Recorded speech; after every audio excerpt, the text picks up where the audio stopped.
라는 엄청난 고지대를 통과해야 됐습니다. 여기가 알프스 산맥보다 평균 2000m가 더 높습니다. 그러니 하니발 장군도 나폴레옹도 모두 고선지와는 비교 대상이 되지 않는다는 거죠. 이 힌두쿠시 산맥은 해발 4700m 정도 됩니다. 여기를 횡단해냈어요. 오늘은 제가 세계사적인 인물을 모시고 왔습니다. 중국을 흔든 고구려 유민 고선지라는 인물 한번 들여다보도록 하겠습니다. 고구려 유민이라고 했죠. 668년에 고구려가 멸망했습니다. 나라가 망하면 그 나라의 백성들은 어떻게 될까요? 아마 굉장히 힘든 상황에 놓여지게 될 겁니다. 고구려는 특히나 중국을 굉장히 위협했던 나라죠. 그런 고구려를 무너뜨렸던 당나라는 고구려가 또다시 일어날까 해서 많은 고구려 사람들을 당나라로 강제 이주를 시킵니다. 그렇게 끌려간 고구려 사람들의 모습을 이 책에서 이렇게 얘기를 하고 있습니다. 668년 겨울에 흰옷을 입은 수만 명의 사람들이 북으로 끌려가고 있었다. 초겨울인데도 만주벌판엔 매서운 눈보라가 날렸고 한 치 앞도 분간하기 어려울 만큼 드센 눈보라를 헤치며 힘겨운 걸음을 옮기는 대열의 맨 앞에 짐승의 우리처럼 생긴 수레에는 고구려 28대 왕 보장이 타고 있었다. 고구려의 마지막 왕이 짐승처럼 우리에 갇혀서 끌려가는 모습입니다. 왕들의 이름 많이 알고 계시죠? 알고 있는 왕들의 이름 어떤 왕들 있나요? 순종, 네, 또요? 고종, 세종대왕, 예, 그런 이름은 실제 태어나면서 부모님에게 받은 이름이 아니죠. 왕이 죽고 나서 붙여지는 이름입니다. 그걸 시호라고 하거든요. 죽고 나서 붙여지는 이름이 시호인데 고구려 마지막 왕 보장왕은 시호가 없었습니다. 보장은 태어나면서 받은 이름이죠. 시호도 받지 못한 채 망국의 왕으로 타국으로 끌려가는 모습이었습니다. 왕을 비롯해서 많은 고구려 유민들이 이렇게 당나라 땅으로 끌려갔었습니다. 그들의 삶은 우리가 단순히 생각해봐도 굉장히 힘들었을 거라 생각해 볼 수 있을 겁니다. 자, 고구려 유민 출신의 고선지 장군에 대한 이야기 해보겠습니다. 출생 연도는 알 수가 없습니다. 중국에서도 영웅으로 일컬었고 세계 역사에서 지대한 영향을 끼쳤던 고선지 장군. 이 고선지 장군에 대해서 오렐스타인이라는 사람이 이렇게 얘기했습니다. 고선지야말로 나폴레옹과 하니발을 능가하는 뛰어난 장수다. 나폴레옹과 하니발을 능가하는 장수라고 얘기를 했습니다. 우리가 나폴레옹은 다 알고 있지만 하니발은 어떤 분인가 하면요, 로마를 향해서 진격했던 장군입니다. 이 하니발 장군은 당시 로마로 진격하기 위해서 알프스 산맥을 넘어갑니다. 사실 이 하니발은 수전에 굉장히 능했던 민족이거든요. 그러면 주로 이렇게 삼면이 바다로 둘러싸인 로마는 바다로 공격해야 되겠죠. 그런데 하니발 장군은 로마는 분명히 우리가 바다로 공격해 갈 것이다. 그러니 육지로 공격을 하자. 그렇게 상대의 허를 찌르는 공격을 하기 위해서 이렇게 피레네 산맥을 건너고 알프스 산맥을 넘어서 로마로 진격하게 됩니다. 그러다 보니까 굉장한 피해를 입었어요. 군사적인 손실이 굉장히 컸는데 군사의 반을 잃으면서까지 이런 상대의 허를 찌르는 전략을 감행했던 겁니다. 알프스 산맥을 넘을 때의 모습이죠. 그리고 나폴레옹 역시도 알프스 산맥을 넘었습니다. 내 사전에 불가능이란 없다 하면서 알프스 산맥을 넘을 때에 자신의 그런 멋진 모습을 그림으로 남겨달라 해서 남겨진 그림입니다. 나폴레옹 역시도 알프스 산맥을 넘어서 이탈리아를 공격했었죠. 나폴레옹에 대해서는 나폴레옹에 대한 책만 하더라도 60만 권이 넘는다고 합니다. 그러니 이 사람이 얼마나 세계사적으로 많은 영향력이 있는 인물인지 우리가 굳이 말로 할 필요가 없을 겁니다. 그런데 이 하니발 장군과 나폴레옹을 능가하는 인물로 평가된 인물이 바로 고선지 장군입니다. 이 고선지 장군은 고구려 유민 출신인 고사계 장군의 아들이었습니다. 아버지가 고구려 장군이셨죠. 그런데 당나라로 끌려왔고 당나라로 끌려왔으니 살기가 굉장히 힘들었을 겁니다. 노예와 같은 삶을 살아야 했겠죠. 이 노예와 같은 삶에서 벗어나려면 한 가지 방법이 있습니다. 당나라에서 출세하는 거죠. 다행히 당나라는 그 당시에 제국으로 성장하고 있었기 때문에 굉장히 포용적이에요.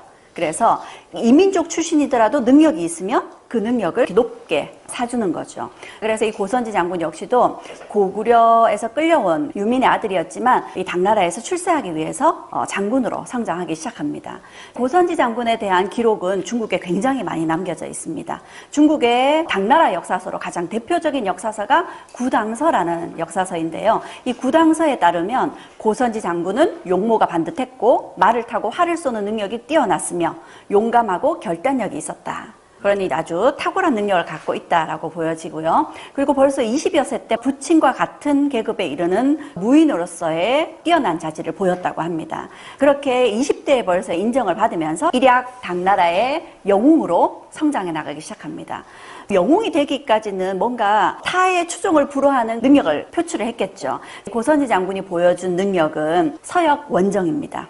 서쪽으로 당나라의 영역을 넓혀간 거죠. 그 서역 원정은 크게 세 가지로 얘기를 해볼 수 있을 텐데요. 그 첫 번째가 여기 있는 타클라마칸 사막을 지나고 파미르 고원을 지나고 힌두쿠시 산맥을 지나서 소발률국이라는 나라를 점령한 것이었습니다. 이걸로 당나라에서 굉장히 큰 명성을 얻게 됩니다. 그리고 이렇게 석국이란 나라를 점령해간 것이 두 번째 원정이었고, 마지막 원정으로 탈라스라는 곳에서 이슬람 세력과 충돌을 빚게 됩니다. 이 전투에서는 아쉽게 패하지만요. 이렇게 당나라의 영웅으로 서역 원정을 나서게 되는데 그 과정이 얼마나 쉽지 않았는지를 한번 들여다보자면요. 당나라에는 여기 위쪽에 돌궐이란 세력, 그리고 이쪽에 토번이란 세력, 토번은 티벳이라고 얘기를 하면 되겠고 돌궐은 투르크족이라고 생각을 해보면 됩니다. 그렇게 당나라에게 위협이 되는 세력들을 치기 위해서 고선지 장군 이전에 세 차례나 원정을 보냈었어요. 그런데 그 세 차례 원정이 모두 실패했었습니다. 그런데 고선지 장군은 이걸 성공으로 이끈 거죠. 그 험난한 과정을 한번 들여다보겠는데요. 첫 번째로 지나가야 할 것이 타클라마칸 사막이었습니다. 저런 것을 어떻게 횡단할 수 있을까요? 그렇죠? 이 타클라마칸 사막은 세계에서 두 번째로 큰 사막이고요. 이 타클라마칸이라는 이름은 위그루어인데 한 번 들어가면 나오지 못하는 곳이다 라는 이름을 갖고 있답니다. 그러니 타클라마칸 사막을 횡단하는 거 쉽지 않은 일이었겠죠. 그런데 타클라마칸 사막을 지나고 나서 이들 앞에 닥친 곳은 또 파미르 고원입니다. 파미르 고원은 세계의 지붕이라고 일컬어지는 곳이죠. 여기를 통과해야 됩니다. 그러니 군대를 이끌고 가는 그 여정이 얼마나 힘들었을까요? 그렇죠? 그렇게 파미르 고원까지 넘었어요. 군사들이 지칠 대로 지쳤을 겁니다. 더 이상 한 걸음도 못 가겠어. 이렇게 된 겁니다. 그런데 그 앞에는 계곡이 흐르고 있었습니다. 이 계곡은 굉장히 위험해 보이는 계곡이었어요. 군사들이 여기를 건너려고 할까요? 건너려 하지 않겠죠. 한눈에 봐도 강이 불어서 건널 수 없게 보였습니다. 그래서 어떤 군사들도 강을 건널 엄두를 못 내고 있었죠. 그러자 고선지 장군은 제물을 구해서 제사를 지냅니다. 그리고는 군사들에게 제사를 지냈으니 걱정하지 말라 하고 군사들을 강하게 밀어붙여서 강을 결국 건너게 했어요. 다들 못할 거라고 했는데 고선지 장군은 이걸 밀어붙인 겁니다. 그리고 병사들이 결국 그걸 해낸 거예요. 못할 거라고 생각했는데 해내고 나니까 자신감이 생기죠. 이 강을 건너고 났을 때 이들 앞에 연운보라는 이들이 격퇴해야 되는 토번의 세력들이 있었습니다. 그런데 이 연운보라는 곳은 궁성이 절벽 위에 있었어요. 무려 600m의 절벽을 기어 올라가야 이 궁성을 점령할 수 있습니다. 그런데 강을 건넜잖아요. 불가능해 보이는 강을 건너고 나니까 이들의 눈에는 이것도 가능해 보였던 겁니다. 그래서 600m의 절벽을 기어 올라가서 결국 이 연운보를 점령하게 됩니다.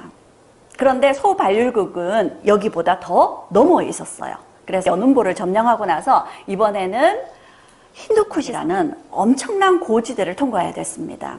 여기가 알프스 산맥보다 평균 2000m가 더 높습니다.